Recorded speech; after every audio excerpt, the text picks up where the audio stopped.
Bonjour, bienvenue une fois de plus. Alors, nous sommes rendus à un nouveau jour pour pouvoir partager concernant notre thématique choisie au courant du mois de mai. Nous parlions sur notre chaîne de l'optimisation de nos dépenses. Nous avons déjà, pour ceux qui n'ont pas eu l'opportunité de regarder, abordé les thématiques en ce qui concerne la gestion de notre budget, la bonne gestion de nos finances, comment élaborer notre budget et bien le gérer. Nous avons vu comment est-ce que nous pouvons optimiser nos dépenses en élaborant une stratégie qui nous permet de mieux épargner et aussi comment est-ce que nous pouvons réduire au maximum nos dépenses durant les week-ends.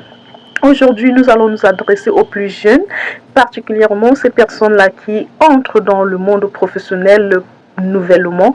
Donc, nous interpellons toutes les personnes qui entrent nouvellement dans le monde professionnel, qui embrassent leur carrière professionnelle, qui entament leur processus de gain, comment est-ce qu'ils devraient procéder ou alors les erreurs, je préfère le dire ainsi. Nous allons partager 8 erreurs que les jeunes professionnels qui entament leur carrière devront éviter afin de pouvoir mieux gérer leurs finances. Nous savons tous que quand on sort de l'école ou quand on achève sa formation, on se dit bon, on a assez souffert. Maintenant, on cherche de l'argent, on mange. Il faudrait que nous changeons de niveau de vie ou de rythme de vie. C'est une grosse erreur. Tout doit être planifié et nous devons nous dire que dans la vie, tout est possible. On peut gagner 1 million aujourd'hui et en perdre totalement le lendemain. Donc, c'est pas pour faire peur. Je vais devoir partager ici 8 conseils que j'aurais aimé personnellement savoir avant de entamer ma carrière ou avant de gagner mon premier salaire. Alors, prenez les notes si c'est nécessaire ou alors si déjà j'énumère un point que vous estimez que vous le partagez déjà ou que vous le pratiquez, vous pouvez juste mentionner soit en commentaire pour pouvoir permettre aux autres de se motiver. Malheureusement, nous sommes dans un monde où nous ne devons pas attendre la motivation des uns et des autres pour pouvoir nous booster à avancer, mais il n'en demeure pas moins que nous en avons toujours besoin, ou alors la majorité des personnes ont ce besoin de motivation pour pouvoir essayer de bouger d'un pouce de plus. Alors, la première erreur que vous devriez éviter si vous entamiez votre carrière et que vous gagnez votre premier salaire ou que vous gagnez vos premiers revenus, c'est de ne pas planifier vos objectifs financiers à court, moyen et long terme. Donc, si vous gagnez votre argent et que vous vous dites que vous pouvez le dépenser comme bon le semble, sans avoir des objectifs sur le plan financier qui vont vous permettre de tenir soit dans votre carrière, soit dans votre emploi, soit dans votre objectif professionnel, ça serait très facile soit de lâcher prise, soit d'abandonner, ou soit de ne pas faire des efforts, ou alors de bouffer tout ce qu'on gagne d'un coup.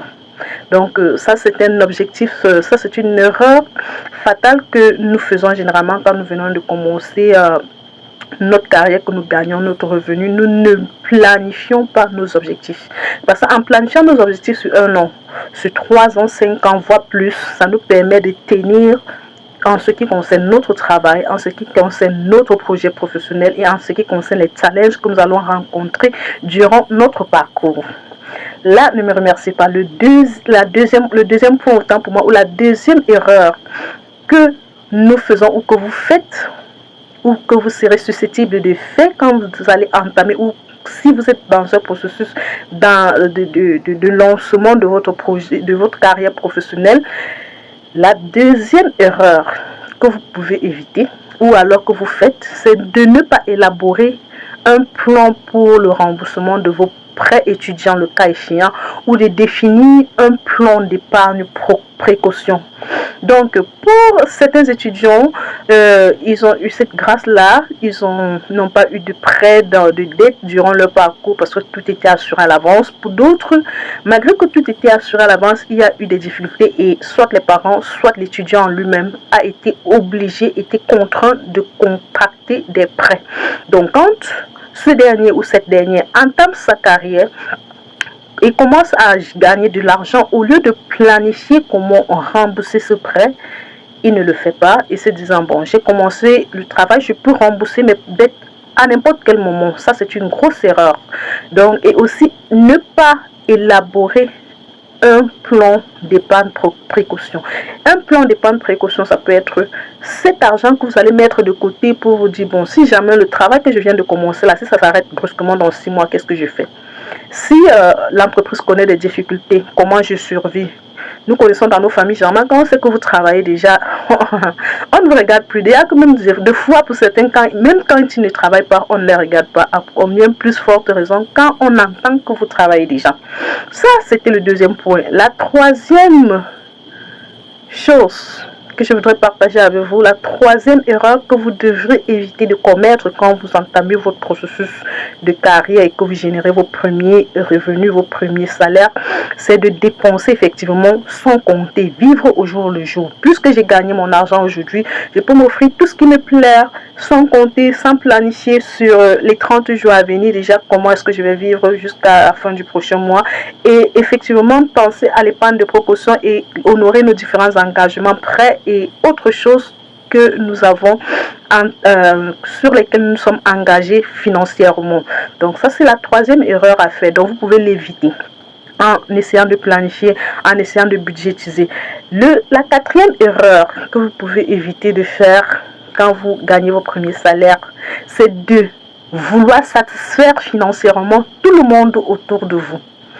Toutes les personnes qui apprendront que vous avez un travail ou que vous travaillez seront susceptibles de venir vous poser des problèmes financiers, et que si vous vous mettez à dépenser ou à satisfaire ces besoins sans compter, vous vous retrouverez successivement en fin de compte en manque ne serait-ce du transport, ce qui n'est pas normal. Ce sont des erreurs que vous devez éviter. Ne me remerciez pas. Alors, la cinquième erreur que vous pouvez éviter et que vous devrez éviter quand vous commencez votre carrière et que vous générez vos premiers revenus, c'est de ne pas chercher à maîtriser le système de rémunération de l'entité dans laquelle vous travaillez. Est-ce que vous avez bien dissocié le concept de votre salaire, le brut du net, quand on déduit tous les impôts et cotisations qu'il faut, ce qui vous reviendra, et comment est-ce que vous tablez sur ce net-là? Est-ce que vous avez évalué les avantages? Est-ce plus en nature ou bien en numéraire, en argent? Donc, vous devez pouvoir savoir cela. Cela vous permet de vous projeter et de savoir comment vous gérez au mieux votre salaire. La sixième erreur que vous serez susceptible de faire et que je vous invite à éviter, c'est de ne pas élaborer votre budget mensuel. Quand nous avons parlé d'élaboration des budgets, ici nous avons mis un accent sur la famille, le budget familial. Généralement, quand on parle de budget familial, c'est déjà un couple. Donc, aussi quand vous êtes jeune et que vous entamez votre carrière, vous pouvez être seul ou comme vous pouvez être en couple, mais je préfère ici indexer des personnes seules qui auront les salaires et qui ne vont pas établir leur budget, leur plan budgétaire personnel pour pouvoir les permettre de bien gérer leur argent. Le septième point, donc l'avant-dernier, parce que le dernier, c'est celui-là qui fait vraiment trembler les cœurs, qui fait vraiment paniquer, pourtant c'est un droit légitime et je souhaiterais que chacun puisse l'entendre. Donc la septième erreur que vous pouvez éviter, c'est de contracter effectivement les dettes, surtout les dettes à la consommation, parfois à des taux élevés. Quand vous procédez quand vous engagez dans ce processus-là, vous êtes plus susceptible de pouvoir vivre au-dessus de vos moyens. Vous trouverez sans doute, si vous faites un petit bilan, en train de vivre pour un salaire de 2 mois, 3 mois au lieu d'un, ou alors au lieu du tiers de salaire et mettre les 2 tiers du salaire et mettre l'autre tiers pour d'autres préoccupations. Vous vous trouverez en train de vivre au-dessus de vos moyens ou alors de vos revenus, ce qui est un grand frein pour votre épanouissement financier et pour votre développement financier en ce qui concerne votre gestion des finances personnelles. Et enfin, le dernier point, le point qui fait paniquer alors qui fait trembler les cœurs, c'est de ne pas oser demander des augmentations de salaire. C'est un droit légitime. Quand vous savez que quand vous estimez que vous avez fait ce qui devait être fait et que vous pensez que votre profil nécessite et mérite une augmentation, osez au moins rédiger une lettre de demande, quitte à ce que cela n'aboutisse pas, au moins ce vous aurez fait.